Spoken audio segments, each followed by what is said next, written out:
We live at a time when abnormal things are quickly becoming normal, when evil is disguised as good. And anytime we strongly express how nice somebody is, to me it's an indication that they are vulnerable to be exploited. Yes, that's what we do. We exploit people that are nice. We make merchandise of them. We make business out of them. Because to be nice means to be agreeable. And because people are agreeable, we take advantage of them. Because people are agreeable, we treat them unfairly, unjustly, for our own good. And in this world, if people cannot exploit you, they will never call you nice. But you see, there is also a problem with being nice. When you try to be nice, you always want to be in the good books of everyone. You want everybody to talk well of you. You want everybody to like you. And so in the process, you will never rock the boat. In the process, you bend the rules, you condone things, you compromise a lot. And nice people struggle inwardly because they want to satisfy everyone. Watch this. If you call in sick, you call your boss and say, sorry sir, I'm not coming to work today because I'm not feeling well. And your boss responds is, don't worry John, take care of yourself. Come in when you feel better. As far as you're concerned, your boss is a very nice person. But if your boss follow the rules and say, make sure when you are coming next time, come in with a doctor's certificate, in your mind that boss is not good because you cannot exploit it. That's why today what I'm going to talk about shortly is going to choke you. The topic I talk about today is God is not nice.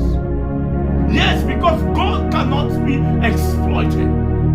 God does not have one standard for A, another standard for B. God never bends the rules. As a matter of fact, the Bible says in Romans chapter 2 verse 11, God is not a respecter of persons.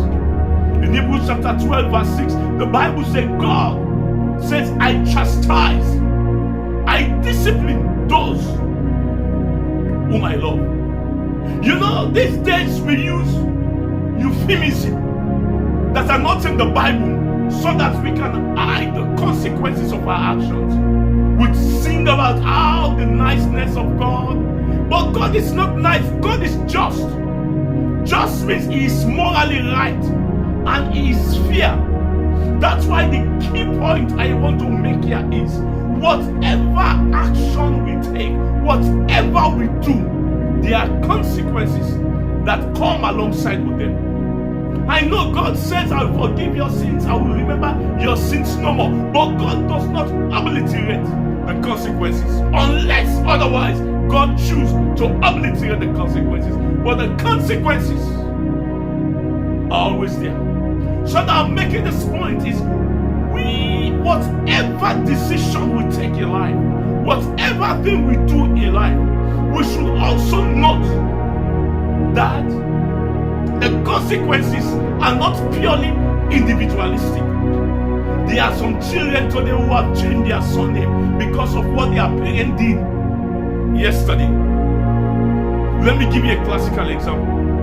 In 1971, the tyrant Idi Amin Dada of Uganda became dictator of Uganda. And by 1979, he was out of office. But watch this. When he was kicked out of office, at that time, one of his sons, Jafar Hamid, was only 10 years of age. And he suffered the pain of what his father did. As a matter of fact, Idi Amin had over 50 children. Many of his children have concealed their identity. Jafar, when he was 18 years of age and he went to England to study, he changed his name. Now Jafar Ahmed is in Uganda right now. You see him on Facebook. He is trying to look for victims of his father's trouble to apologize to them. He was just 10 years of age when his father reigned in Uganda. But today he's feeling the pain of it all.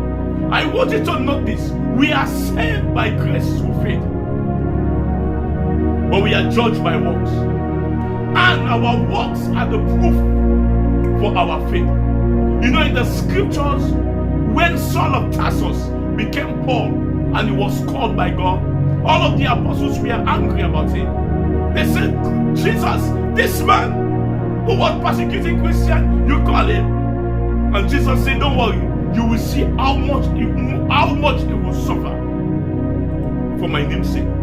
So we must do church properly, because the key thing in every church service is about what God gets out of the service.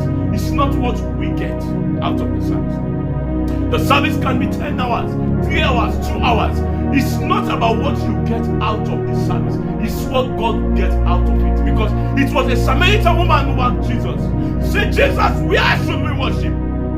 In this mountain or the mountain in Jerusalem? And Jesus said, it's not about a place. It's about worship. You must worship God in spirit and in truth. God is not nice. God is just. In Ezekiel chapter 3 verse 18, he asks us to warn the wicked, to turn away from their wickedness. But he said, if we refuse to warn the wicked to turn away from their wickedness, the repercussion of the wickedness will come upon them. He said, but their blood will be in our hands. So note this, your individual behavior is not purely individualistic. When the consequences